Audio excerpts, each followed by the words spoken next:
I've spent years cleaning up after the messes. There is no fallback. Just the end of the world. But the truth is, it's one button away.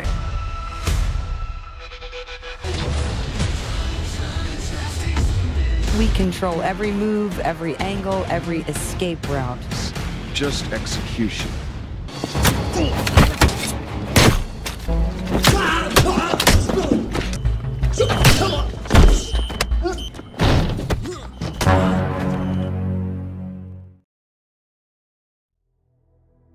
Di awal film memperlihatkan seorang bos mafia dari Meksiko yang saat itu hendak pulang ke markas bersama para anak buahnya.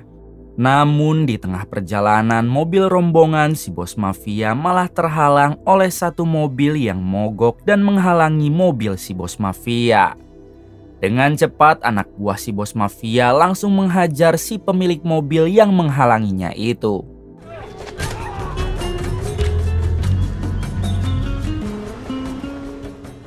Singkatnya, si bos mafia sudah tiba di markas dan ia yang merasa panas memutuskan untuk segera berenang ke dalam kolam. Ketika si bos mafia sedang asik berenang, ia tak sengaja melihat jam mewahnya yang tergeletak di dasar kolam. Namun saat si bos mafia hendak mengambil jam tersebut, tiba-tiba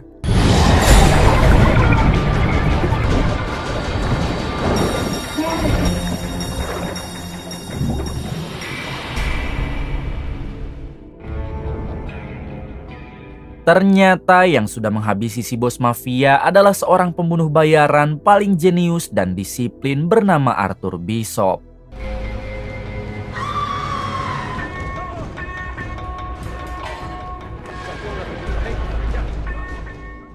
Kemudian Bishop segera pergi dari markas itu dengan waktu yang sudah ia tentukan, sehingga tidak ada satu orang pun yang melihat dan mencurigai Bishop.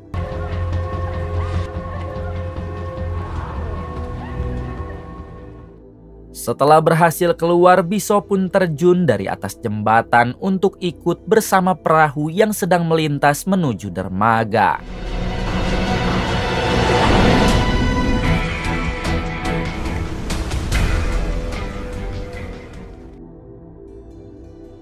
Singkatnya, Bishop sudah sampai di dermaga dan ia pun melanjutkan perjalanan menuju rumah menggunakan kapal boat. Karena diketahui rumah Bishop ada di tengah hutan terpencil. Setibanya di rumah, Bishop langsung membuka lemari rahasianya dan diperlihatkan kalau Bishop sudah sangat matang dan terencana dalam menghabisi targetnya, yaitu si bos mafia. Diberitahu juga Bishop adalah seorang pembunuh bayaran yang tidak pernah ngasal dalam menghabisi targetnya. Sebab Bishop harus membuat targetnya seolah-olah mengalami kecelakaan. Keesokan harinya memperlihatkan Bishop yang sedang mengecek internet dan di sana tersiar kabar mengenai kematian si bos mafia. Ternyata semua orang mengira kalau si bos mafia tewas akibat mengalami kram saat sedang berenang. Artinya pekerjaan Bishop sudah sesuai dengan rencana, yaitu menghabisi si bos mafia seperti sebuah kecelakaan. Siang harinya Bishop pergi ke kota untuk menemui mentornya sekaligus mengambil bayaran atas pekerjaannya kemarin. Sesampainya di kota, Bishop pun masuk ke sebuah restoran karena di sanalah ia sudah janjian bersama mentornya. Tak lama datanglah mentor Bishop menggunakan kursi roda dan diketahui ia bernama Harry Mecena. Bishop dan Harry sudah sangat akrab, apalagi mereka berdua tergabung dalam satu organisasi yang sama, yaitu organisasi untuk para pembunuh bayaran. So how'd Stephen? I just remember two fellows passing through. Harry, then you would take care of it, and that's all they care about. You see things. Let's go. I got you, buddy. Setelah Bishop mendapat uang bayaran, ia memutuskan untuk pergi ke warung remang-remang demi mengasah pedang yang sudah lama tidak diasah. Ketika sudah berada di sana, Bishop pun dirayu oleh seorang kupu-kupu subuh dan Bishop langsung mengajak wanita tersebut beranu-anu. Setelah merasa puas, Bishop berterima kasih dan tidak lupa memberinya uang, lalu Bishop pulang ke rumah. Arthur. Or Brad.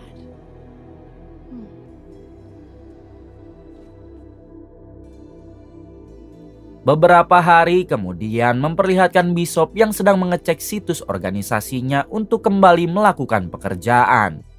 Namun di sini Bishop sangat terkejut karena target pekerjaan Bishop sekarang adalah menghabisi Harry, mentornya sendiri.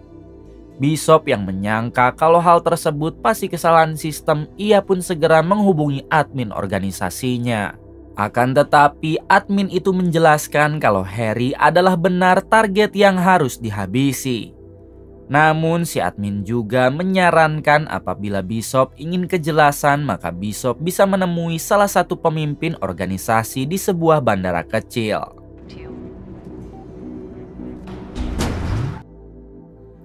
Tak lama setelah itu, Bishop akhirnya bertemu dengan salah satu petinggi organisasi yang bernama Dean. Ini orangnya.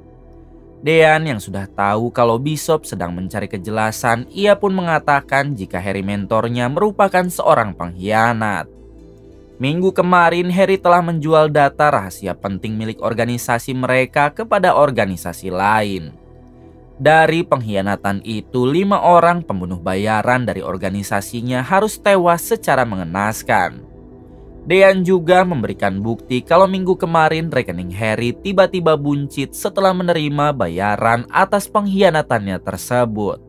Lalu Dean bertanya apakah Bishop mau menghabisi Harry, karena kalau tidak ia tetap akan mengirim pembunuh bayaran lain dalam menghabisi Harry. Ditambah aturan organisasi juga sudah jelas, apabila ada orang yang berkhianat maka harus dihabisi. Mendengar hal itu, Bishop tidak bisa menjawab dan ia akan memikirkannya dulu.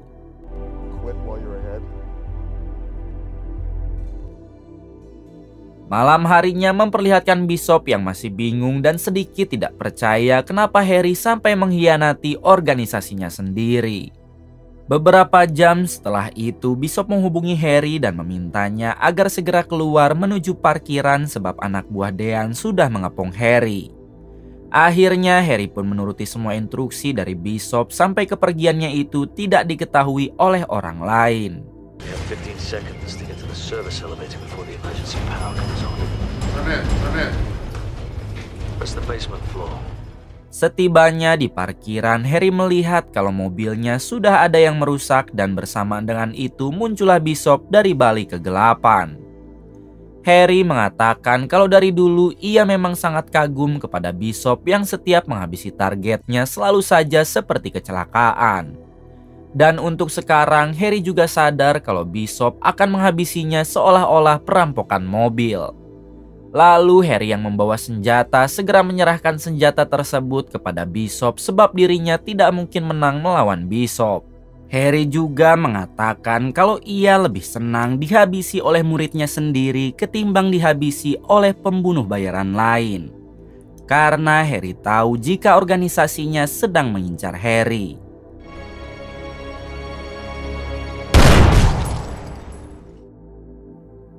Adegan berpindah ke pemakaman. Terlihat Bishop yang sedang berkunjung ke makam Harry, namun di sana ia bertemu dengan putra sematawayang Harry bernama Stephen. Ini orangnya. Steve yang tahu kalau Bishop adalah rekan ayahnya, ia pun mengatakan jika dirinya sekarang membenci para perampok mobil.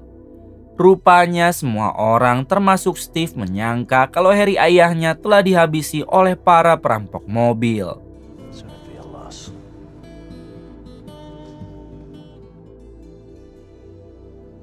Malam harinya memperlihatkan Steve yang sedang berdiam diri di sebuah gang sepi untuk memancing para perampok mobil. Benar saja, tak lama dari itu si Stephen pun ditodong senjata oleh seorang perampok yang menginginkan mobilnya, namun pada akhirnya inilah yang terjadi.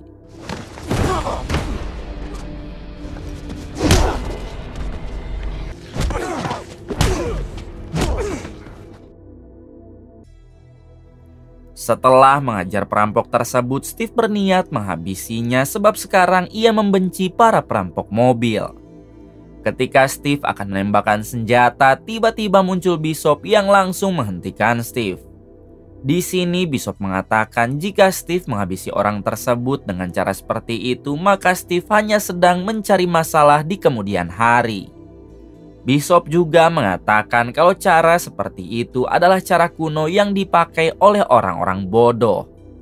Kemudian Bishop segera menyuruh Steve bergegas pergi dari tempat tersebut.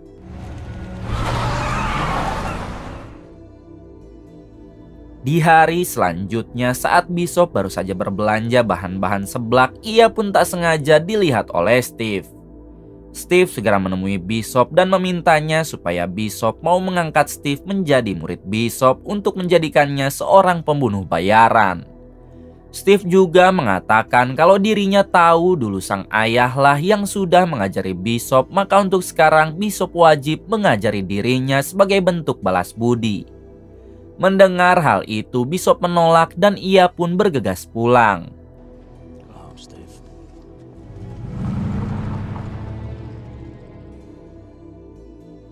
Setibanya di rumah, Bishop tampak sedang memandangi foto Harry karena rupanya Bishop sedikit menyesal sudah menghabisi Harry.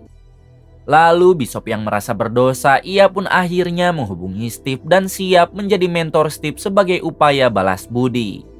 Bishop meminta Steve agar menemuinya pada besok pagi di tempat penangkaran anjing. Keesokan harinya, Bishop dan Steve akhirnya bertemu di sebuah penangkaran. Di sini Bishop mengatakan kalau ia sedang mencari anjing berjenis Chihuahua untuk menjalankan sebuah misi.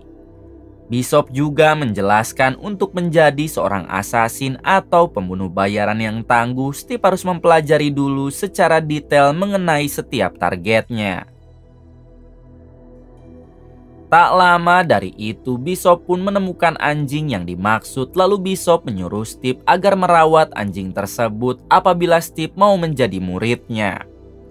Bishop juga mengatakan kalau mulai besok Steve harus membawa anjingnya untuk ngopi bareng di sebuah kedai setiap hari pada jam 7 pagi sampai jam 10 selama 1 bulan.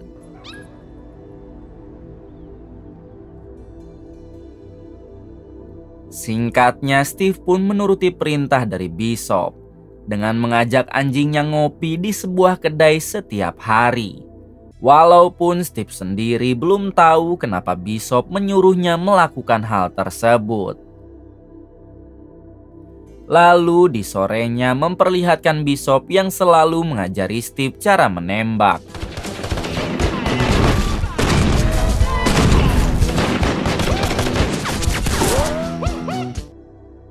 Setelah beberapa minggu, Bishop mengajak Steve agar tinggal di rumah Bishop. Bukan hanya itu, Bishop juga memberitahu buku panduan tentang bagaimana orang-orang biasanya tewas akibat kecelakaan.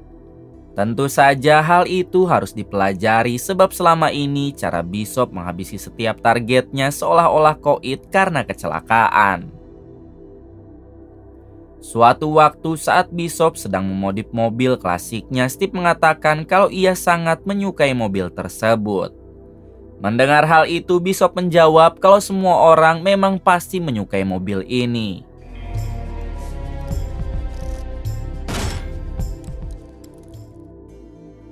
Di hari selanjutnya, Bishop mengajak Steve pergi ke sebuah tempat untuk menemui seseorang karena ia sudah janjian. Sesampainya di sana, Bishop berpura-pura ingin membeli senjata kepada orang tersebut. Namun ketika orang itu lengah, Bishop segera menghabisinya menggunakan ikat pinggang. Kemudian Bishop dengan sengaja menaruh jasad dari orang ini ke balik pintu agar orang tersebut seperti koit akibat bundir.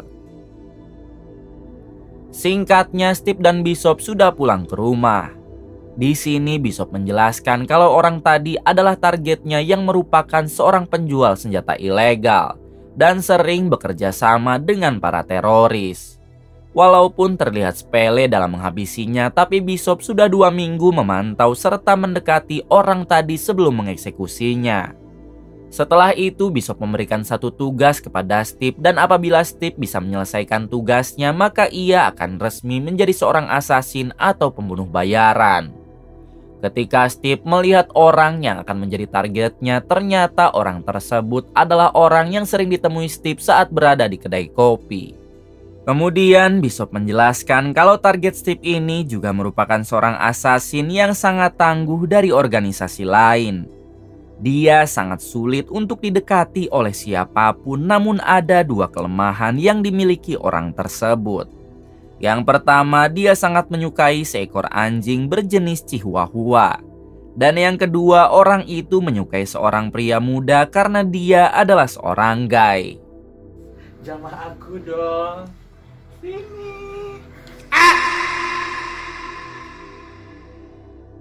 Setelah mendengar penjelasan Bishop, akhirnya Steve sadar kenapa 1 bulan yang lalu Bishop menyuruhnya selalu ngopi di suatu kedai sambil membawa anjing Chihuahua. Hal tersebut tak lain hanya untuk menarik perhatian dari targetnya.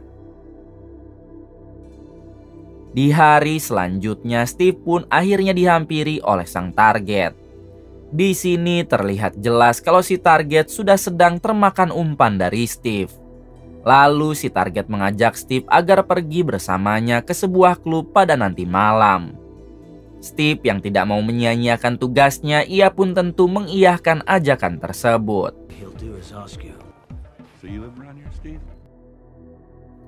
Singkatnya, sebelum Steve bertemu dengan si target, ternyata Bishop sudah menyiapkan racun agar Steve bisa meracuni targetnya saat mereka berdua sedang berada di klub malam. Lalu pada malam harinya terlihat Steve dan si target yang sedang minum bersama. Sampai di suatu waktu si target pergi ke depan untuk kembali mengambil minuman. Disitulah Steve sebenarnya mempunyai kesempatan untuk menaruh racun yang diberikan oleh Bishop. Namun secara bersamaan Steve teringat dengan Bishop yang kemarin menghabisi targetnya menggunakan sebuah ikat pinggang, hingga Steve berencana akan melakukan hal yang sama kepada targetnya sekarang.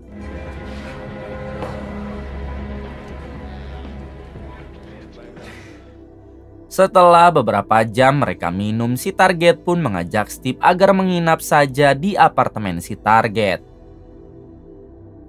Setibanya di sana, Steve langsung diajak tidur bersama, namun di suatu kesempatan inilah yang dilakukan Steve. Ternyata usaha Steve menghabisi si target menggunakan ikat pinggang gagal, dan sekarang giliran Steve yang dihajar habis-habisan.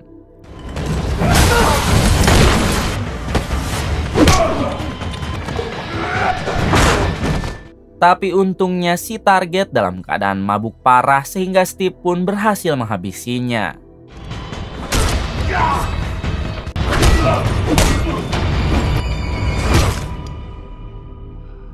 Di sini Steve tampak menyesal karena ia tidak menjalankan perintah sesuai arahan dari Bishop. Ketika Steve sudah di rumah, Bishop hanya memberikan Steve kotak P3K. Sambil mengatakan bekerjalah dengan rapi dan jangan merasa sok jago.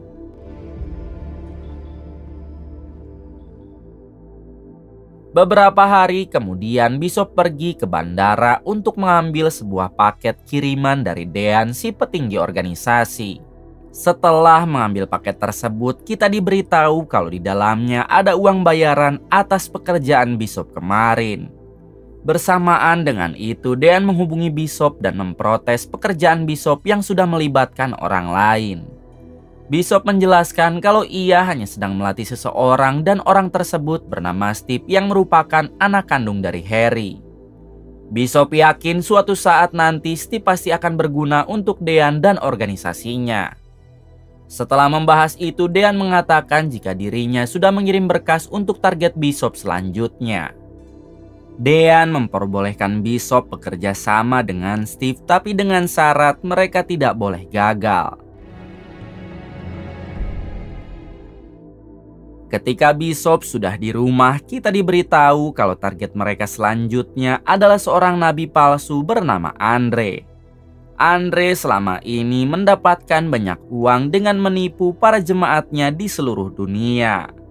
Namun untuk menghabisi Andre terbilang cukup sulit sebab Andre selalu dikawal oleh para bodyguardnya.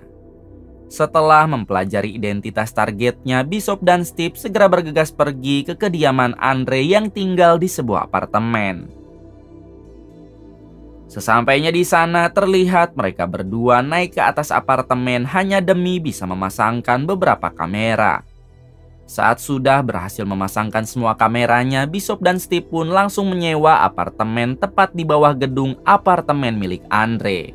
Di sini Bishop pun mulai memantau kebiasaan Andre untuk menemukan bagaimana cara mereka menghabisi targetnya tersebut.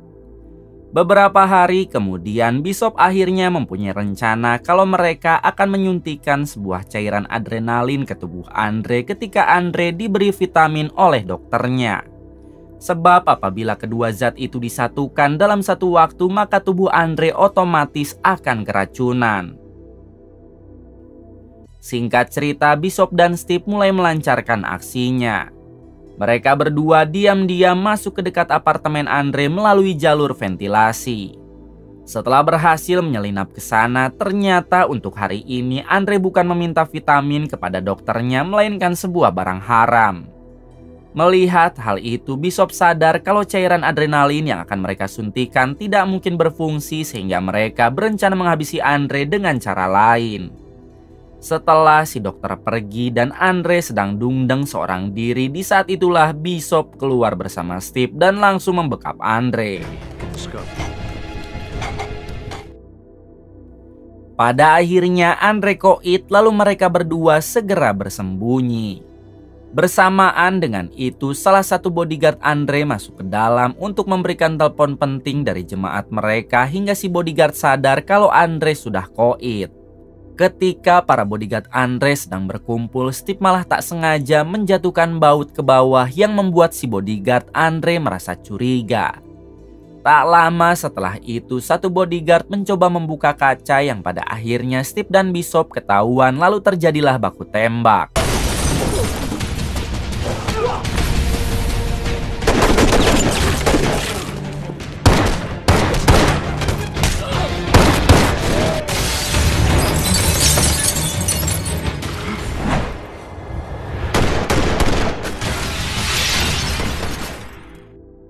Beruntung pada akhirnya Steve dan Bishop berhasil lolos dengan menyelinap bersama para penghuni apartemen lainnya.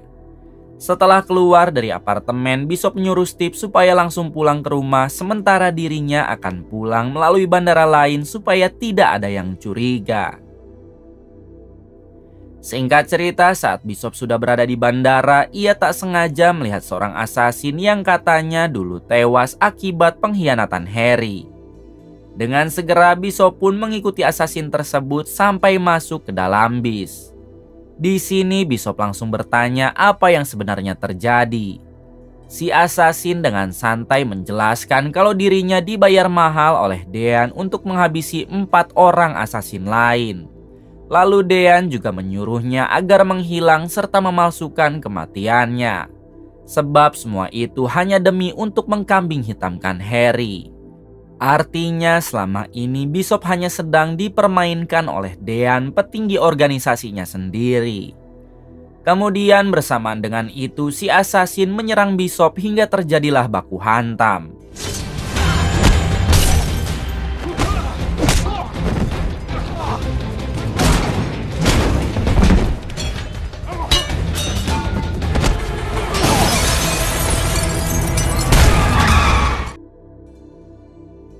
Namun pada akhirnya Bishop berhasil menghabisi asasin tersebut. Pagi harinya memperlihatkan Bishop yang sudah sampai di dermaga tempat dia biasa memakai speedboat menuju rumah. Namun di sini Bishop merasa ada yang aneh hingga Bishop segera memutuskan bersembunyi. Benar saja, bersamaan dengan itu ada satu mobil datang dan diketahui mereka adalah asasin yang ditugaskan oleh Dean untuk menghabisi Bishop. Ketika mereka sedang mencari Bishop yang tadi bersembunyi, tiba-tiba Dengan sangat mudah mereka semua diratakan oleh Bishop. Lalu Bishop mengambil salah satu ponsel milik mereka yang sedang berdering. Ketika diangkat, Bishop sudah tahu kalau mereka adalah utusan dari Dean. Di sini Bishop mengatakan kalau Dean tidak perlu repot-repot mengirim pasukan sebab Bishoplah yang akan mendatangi Dean.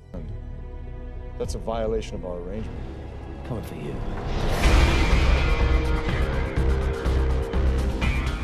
Ketika dalam perjalanan pulang, Bishop dihubungi oleh Steve yang mana ternyata Steve sedang dalam todongan beberapa anak buah Dean. Steve diminta oleh mereka supaya Bishop segera pulang ke rumah. Namun Bishop yang sadar kalau Steve pasti sedang dalam todongan, ia pun mengatakan kalau dirinya sudah menyimpan senjata di bawah sofa. Dengan cepat Steve mengambil senjata tersebut lalu menghabisi mereka. Singkatnya, Bishop pulang ke rumah lalu Bishop mengatakan kalau mereka berdua harus menemukan keberadaan Dean.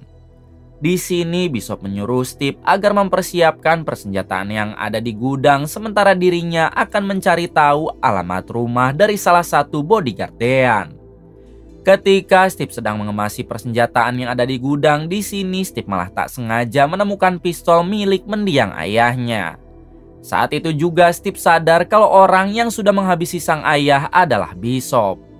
Alhasil ketika mereka berdua sedang menuju ke lokasi target, Steve tidak bisa menyembunyikan kekecewaannya. Bahkan beberapa kali Steve sempat menyinggung Bishop perihal kematian sang ayah.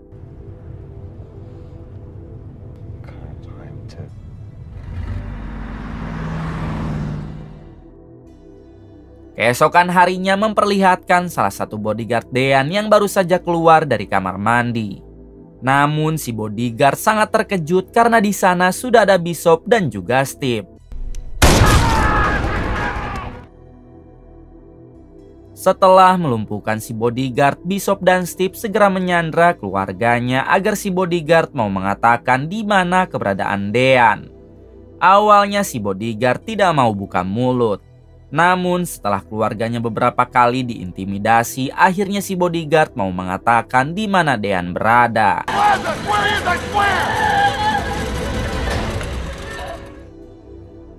Adegan berpindah kepada Dean yang saat itu mendapatkan panggilan telepon. Ketika diangkat, rupanya telepon tersebut dari Bishop yang langsung menanyakan berapakah uang yang Dean dapatkan dari kematian Harry. Dean menjawab 50 juta dolar. Namun Dean bersedia memberikan 10 juta dolarnya kepada Bishop asalkan Bishop menghentikan balas dendamnya. Mendengar hal itu, Bishop tentu menolak dan Bishop tetap akan memburu Dean. Di akhir telepon, Dean dibuat kaget setelah menyadari kalau Bishop menghubunginya menggunakan telepon yang ada di ruangan atas. Dengan segera Dean menyuruh anak buahnya untuk mengecek ruangan atas, tapi nyatanya semua itu hanyalah bagian dari rencana Bishop yang sekarang sedang membajak telepon di gedung tersebut. Kemudian Dean yang menyangka kalau Bishop berada di gedung yang sama, ia pun langsung mengajak semua anak buah agar segera pergi menggunakan mobil. Namun lagi-lagi itu semua memang rencananya Bishop. Karena saat Dean dan para anak buahnya pergi, di tengah jalan satu mobil milik mereka dihantam oleh mobil Bishop. Lalu Bishop langsung menyerang para anak buah Dean yang lain. Ketika Dean dan supirnya hendak kabur, tiba-tiba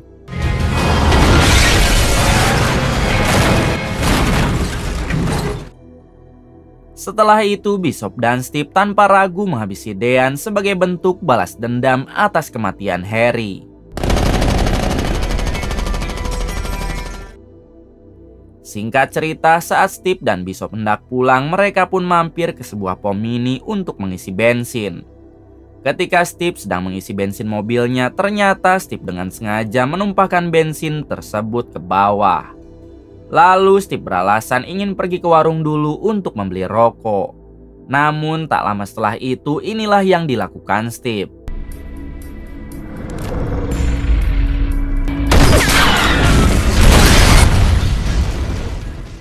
Rupanya Steve juga ingin membalaskan dendam kepada Bishop. Di hari selanjutnya memperlihatkan Steve yang pulang ke rumah Bishop dengan tujuan untuk mengambil mobil klasik milik Bishop. Sebab kita tahu Steve begitu menginginkan mobil tersebut. Namun ketika Steve baru jalan beberapa meter, ia menemukan secari kertas yang bertuliskan jika Steve membaca kertas ini maka Steve akan segera koit. Kemudian semuanya terungkap kalau dilihat dari CCTV, Bishop sebenarnya berhasil menghindar dari ledakan waktu di SPBU. Bishop juga rupanya sudah menyadari kalau Steve pasti ingin menghabisinya dan mencuri mobil klasiknya. Maka dari itu Bishop yang cerdas sudah menyiapkan segala sesuatunya sampai membuat Steve koat dengan cara yang elegan. 1 tahun kemudian, kini Bishop memutuskan untuk pensiun dari pembunuh bayaran. Dan ia pun memilih untuk tinggal di Brazil. Terlihat saat itu Bishop yang sedang bersantai di dalam kapal sambil menikmati masa-masa pensiunnya. Setelah cukup lama leha-leha di dalam kapal, Bishop pergi ke sebuah kafe untuk menghilangkan penatnya. Sesampainya di kafe, Bishop memesan minuman sambil melihat pemandangan sekitar. Akan tetapi bersamaan dengan itu, tiba-tiba Bishop dihampiri oleh seorang wanita bernama Uun. Uun mengatakan kalau ia datang karena bosnya ingin menyewa Bishop untuk menghabisi 3 orang target agar targetnya itu koit seperti sebuah kecelakaan. Akan tetapi Bishop menjawab kalau ia sudah pensiun dari pekerjaan tersebut dan untuk sekarang Bishop hanya ingin hidup tenang di negara Brazil. Ketika Bishop hendak pergi dari sana, ia pun menyadari kalau orang-orang yang ada di kafe adalah komplotan Uun hingga inilah yang dilakukan Bishop.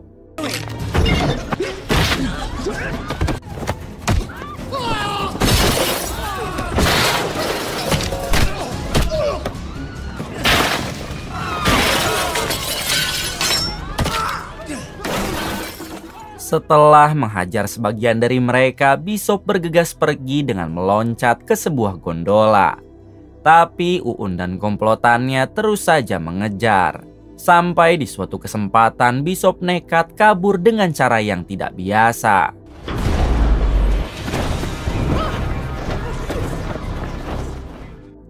Malam harinya saat Bishop hendak pulang ke kapal miliknya, ternyata kapal milik Bishop sudah dikerumuni oleh sekelompok orang yang mana Bishop yakin kalau mereka juga bagian dari kelompok Uun.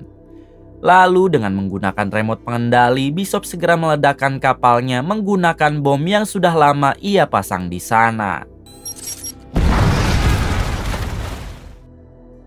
Setelah itu Bishop pergi ke area dermaga dan ia pun masuk ke salah satu kontainer. Ternyata di tempat tersebutlah Bishop menyimpan barang-barang penting, seperti beberapa paspor, senjata, laptop, dan lain-lain. Kemudian Bishop yang penasaran tentang siapa sebenarnya Uun dan siapa yang sudah menyuruhnya, ia pun segera mengecek melalui laptop. Namun sayangnya intel Bishop masih belum mengetahui perihal tersebut. Dan ia akan segera mencari tahunya. Hang on. Adegan berpindah ke negara Thailand dan memperlihatkan Bishop yang ternyata sekarang ia memutuskan pindah ke sana. Setibanya di suatu tempat yang cukup terpencil, Bishop pun langsung disambut oleh sahabat Bishop bernama May. May yang sudah lama berteman dengan Bishop, ia pun mengantarkan Bishop ke sebuah rumah yang memang rumah tersebut adalah rumahnya Bishop. Setelah May pergi, Bishop langsung mengecek ke bawah lantai dan rupanya walaupun Bishop jarang kesini, tapi ia selalu menyiapkan persenjataan di mana saja. Saat di malam hari, Bishop akhirnya mendapat informasi mengenai siapa Uun dan siapa bosnya Uun. Ternyata Uun adalah bagian dari anggota mafia yang memiliki bos bernama Crane. Crane yang merupakan penjual senjata ilegal yang sangat ditakuti oleh para kriminal. Pagi harinya saat Bishop nongkrong di teras, ia tak sengaja melihat seorang wanita cantik bernama Gina. Ternyata kala itu Gina ingin menemui May untuk bertanya apakah May mempunyai obat P3K. Karena Gina mengalami banyak luka lebam di tubuhnya. May sempat bertanya apa yang terjadi terhadap Gina, namun Gina tidak mau menjawab apapun. Malam harinya May akhirnya tahu kenapa Gina mempunyai banyak luka lebam karena ternyata Gina sering mendapat kekerasan dari pacarnya. May yang takut Gina kenapa-napa, ia pun dengan segera menemui Bishop dan memintanya supaya mau menyelamatkan Gina. Awalnya Bishop menolak dengan alasan itu bukan urusan Bishop. Namun karena May terus saja memaksa, akhirnya Bishop pun bergegas pergi ke kapal Gina.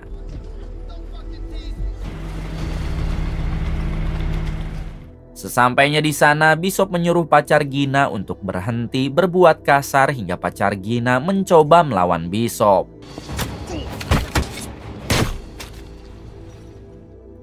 Tapi pada akhirnya Bishop malah tak sengaja membanting pacar Gina sampai membuatnya koit. Kemudian Bishop membawa Gina ke kapal May dan menyuruh May agar pulang untuk mengobati Gina, sementara Bishop akan mengecek dulu seisi kapal tersebut. Ketika Bishop masuk ke dalam ruangan kapal, ia pun menemukan paspor dan ponsel Gina. Rupanya Gina berasal dari Amerika Serikat, tapi yang membuat Bishop terkejut karena di ponsel milik Gina terpampang foto Bishop. Di sini Bishop pun sadar kalau ada suatu hal yang tidak beres.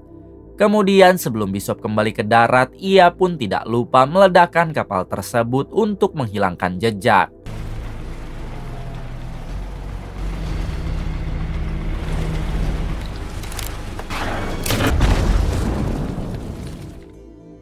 Singkatnya, saat Bishop sudah berada di darat, ia pun langsung bertanya kepada Gina mengenai kenapa di ponsel Gina terdapat fotonya.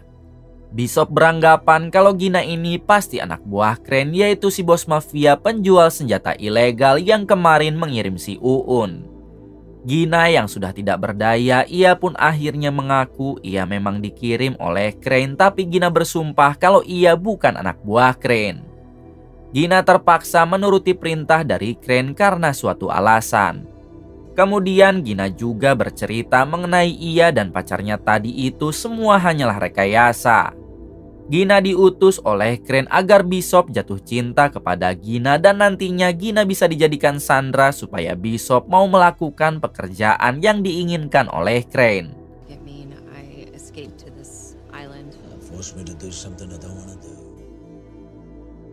Keesokan paginya Bishop langsung mencari tahu identitas Gina yang sebenarnya. Ternyata Gina ini dulunya adalah aktivis dari Amerika yang sekarang mempunyai panti asuhan untuk anak-anak korban perdagangan manusia di negara Kamboja. Lantas yang menjadi pertanyaan, kenapa Gina sampai mau menuruti perintah dari Crane? Setelah itu Bishop pun bertanya langsung kepada Gina mengenai perihal tersebut. Gina akhirnya menjelaskan kalau ia terpaksa mengikuti perintah Crane karena sebelumnya Crane telah menghabisi sahabat Gina. Lalu Crane mengancam kalau Gina tidak mau menurutinya, maka Crane akan menghabisi anak-anak yang sekarang tinggal di panti asuhannya. Mendengar penjelasan tersebut, akhirnya Bishop pun mengerti dengan apa yang telah terjadi kepada Gina.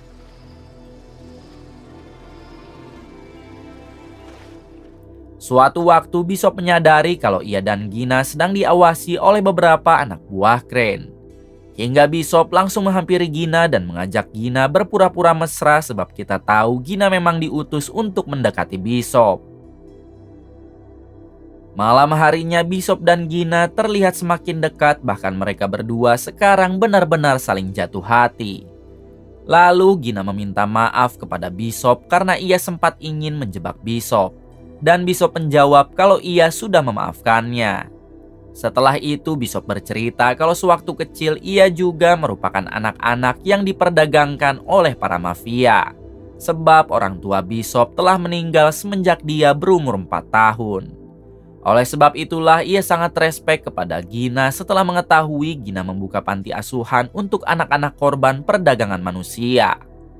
Di sini Bishop berjanji kalau ia pasti akan menghabisi Crane supaya Gina bisa kembali ke panti asuhan untuk merawat anak-anak tersebut. Mendengar hal itu, Gina menjadi terharu dan langsung memeluk Bishop, lalu terjadilah enjot-enjotan di antara keduanya.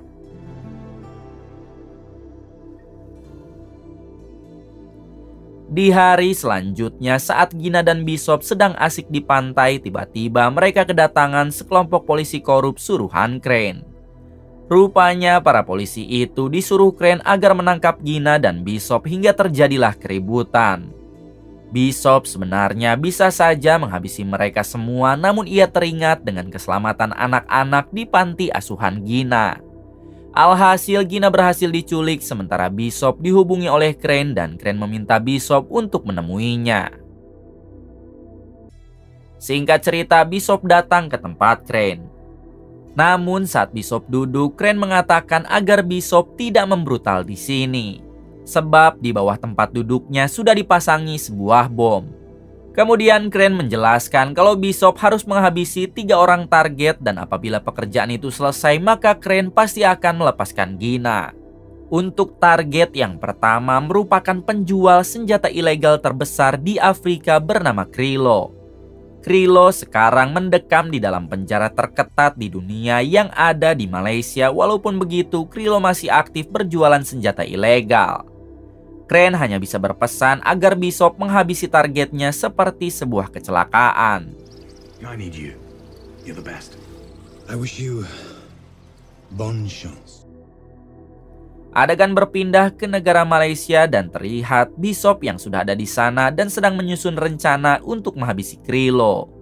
Bishop juga sedang memperkirakan setiap detik kemungkinan yang akan terjadi.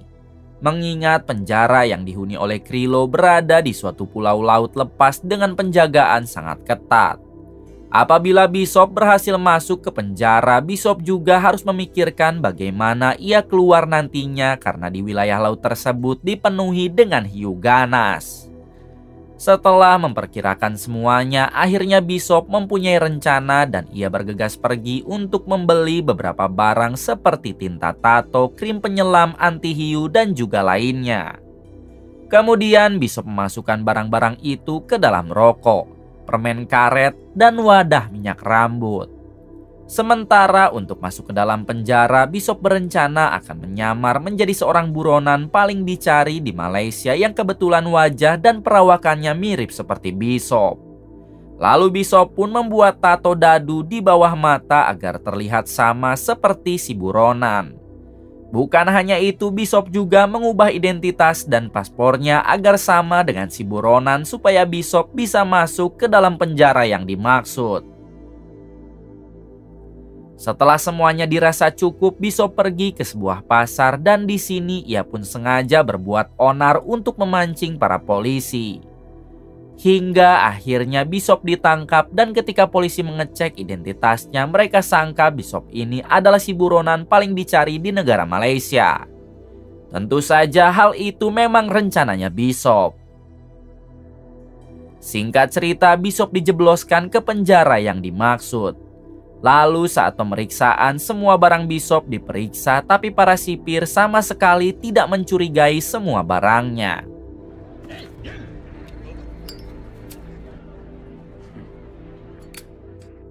Ketika di dalam penjara, Bishop duduk bersama seorang kakek.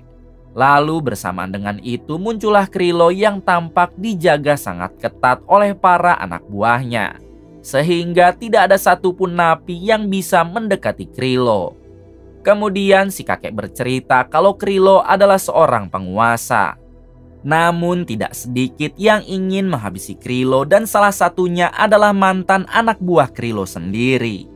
Ia sangat dendam kepada Krilo karena Krilo pernah menghabisi saudaranya. What the hell is that?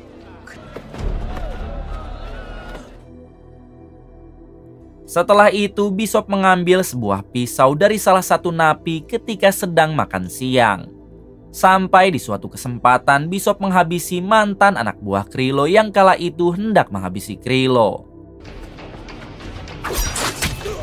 Pada akhirnya, Krilo berterima kasih dan ia menjadi respect terhadap Bishop.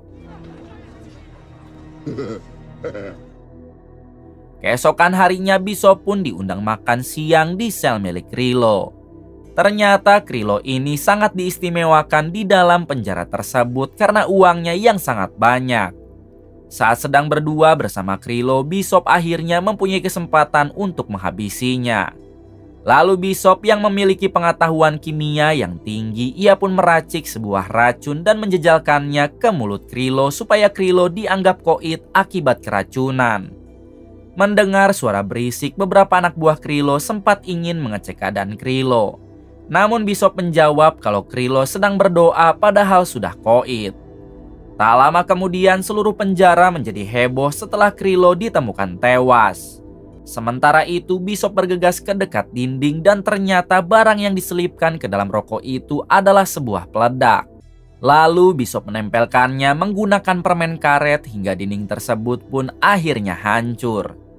Kemudian Bishop tidak lupa memakai krim penyelam anti hiu sebelum ia terjun dari atas tebing penjara. Singkatnya, Bishop ditemukan oleh nelayan yang memang diutus oleh Crane untuk membawa Bishop.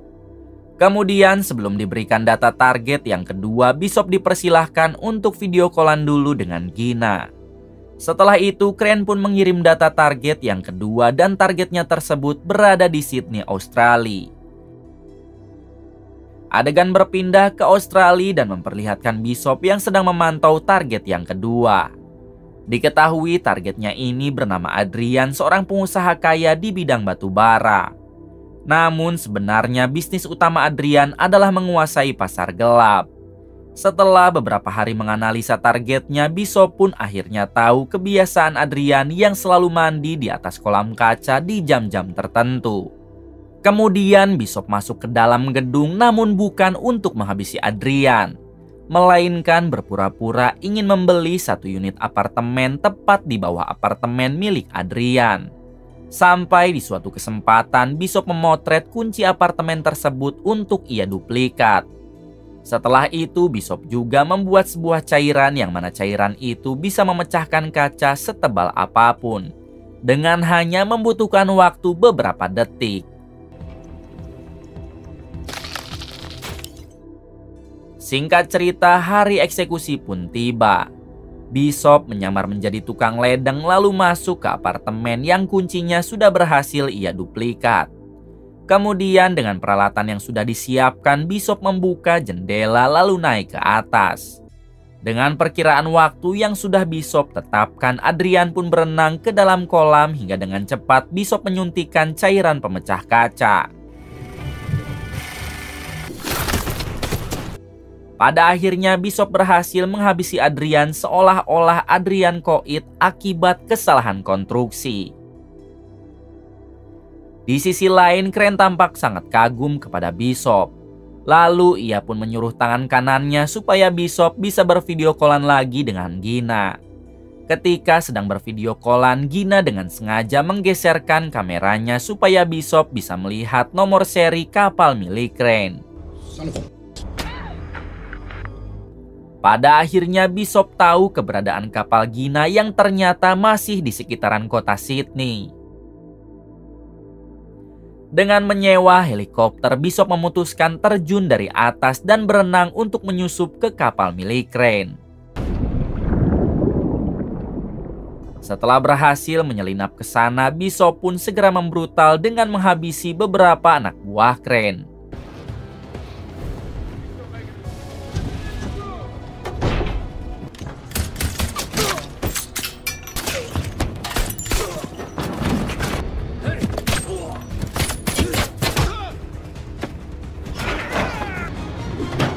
Tapi sayangnya karena Bishop kalah jumlah dan kurang persiapan, ia pun harus tertangkap oleh mereka. Di sini Crane mengancam kalau Bishop sampai melakukan kekacauan seperti ini lagi, maka ia tidak akan segan-segan menghabisi Gina. Crane juga mengatakan kalau Bishop tinggal menghabisi satu target lagi jika ingin menyelamatkan Gina. Setelah itu, Crane memerintahkan anak buahnya supaya mengantar Bishop ke pelabuhan terdekat. Namun Bishop menolak karena ia ingin pergi dari kapal tersebut dengan caranya sendiri. You know your problem.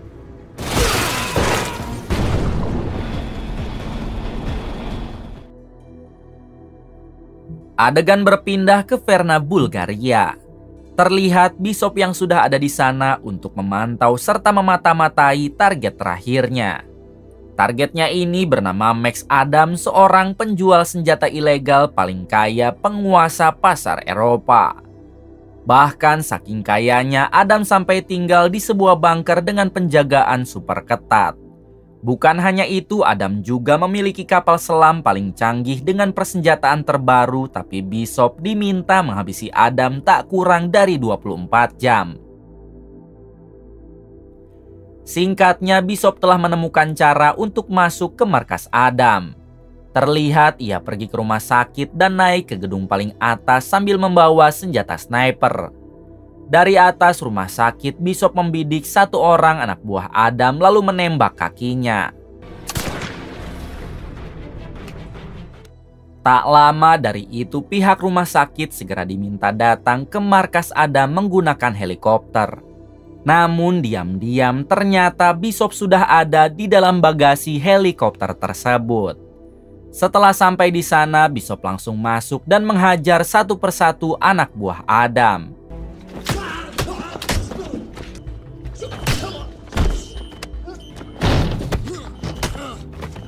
Bishop juga ternyata sudah menyiapkan alat perusak sinyal yang membuatnya sedikit lebih leluasa. Di sisi lain, Adam akhirnya menyadari kalau di dalam markasnya ada yang tidak beres. Hingga Adam segera dibawa ke ruangan bawah tanah lalu masuk ke dalam bunker pengamanan. Namun saat Adam masuk seorang diri, ternyata Bishop sudah ada di sana sambil menodongkan senjata. Itulah kehebatan Bishop yang selalu bisa membaca pergerakan setiap targetnya. Kemudian Adam yang sudah tidak bisa melawan, ia pun balik menawarkan kerjasama untuk Bishop. Adam bersedia melakukan apa saja asalkan Bishop mau memberinya kesempatan hidup. Ditambah Adam juga tahu kalau Bishop pasti disuruh oleh Crane yang merupakan saingan bisnisnya. Mendengar hal itu, Bishop yang menyadari kalau Crane memang hanya sedang memanfaatkannya, ia pun menerima tawaran kerjasama dari Adam. Lalu Bishop meminta Adam agar pura-pura tewas karena ia sudah mempunyai rencana untuk balik menjebak Crane. Setelah itu memperlihatkan Adam yang pergi ke kapal selamnya, namun tak lama terjadilah sebuah ledakan. Ternyata di dalam air, Bishop sudah bersiap menyelamatkan Adam, lalu Adam dibawa ke sebuah pulau sehingga tidak ada satu orang pun yang tahu kalau Adam masih hidup.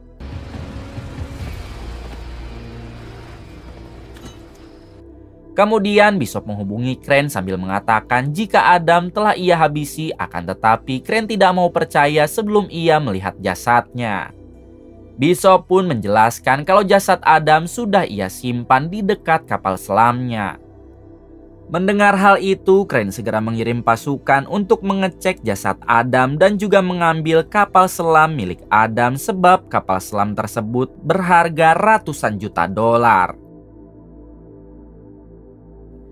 Singkat cerita, puluhan pasukan Crane telah tiba di sana. Namun bersamaan dengan itu, Bishop rupanya telah bersiap untuk menghabisi mereka satu persatu. Diketahui semua ini memang rencana Bishop untuk memancing sebagian anak buah Crane untuk datang.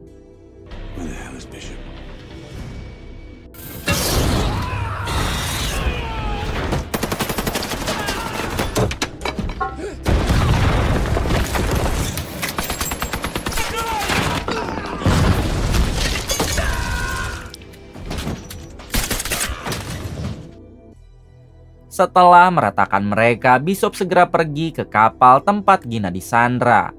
Setibanya di sana, Bishop kembali membrutal dan kali ini ia akan habis-habisan demi bisa menyelamatkan Gina.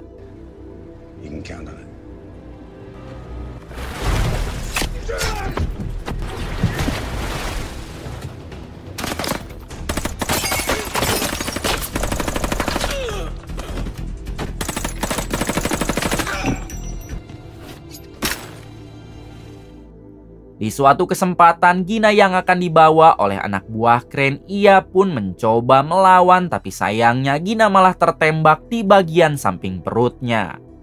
Lalu Gina dibawa masuk oleh Crane untuk memancing Bishop ke dalam kapal. Kemudian dengan segera Crane mengaktifkan bom di dalam kapalnya dan bom itu akan meledak kurang dari 4 menit. Akhirnya Bishop masuk ke dalam dan bertemu dengan Gina.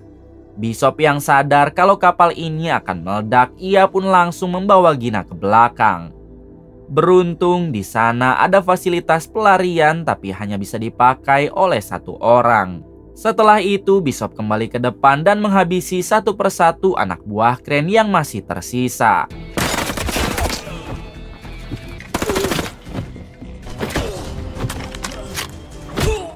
Sampai pada akhirnya Bishop berhasil menghancurkan helikopter yang saat itu hendak dipakai kabur oleh Crane. Lalu terjadilah perduelan di antara mereka berdua.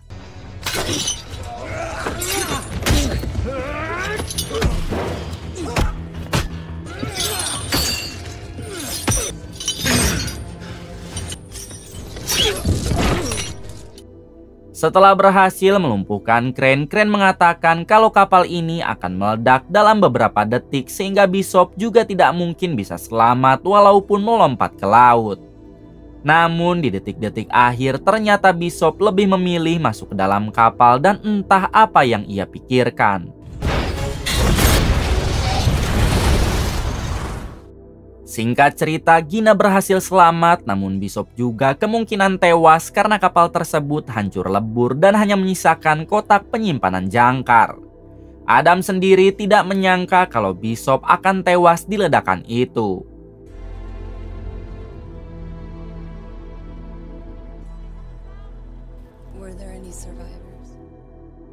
Malam harinya Adam yang penasaran, ia pun mencoba mengecek internet. Sampai Adam menemukan info kalau kotak penyimpanan jangkar di dalam kapal terbuat dari bahan yang sangat kuat. Bahkan di dalam kotak itu juga bisa menampung satu orang dewasa. Kemudian Adam langsung mengecek CCTV. Yang akhirnya Adam melihat jika Bishop pada malam itu baru keluar dari kotak penyimpanan jangkar tanpa luka sedikit pun.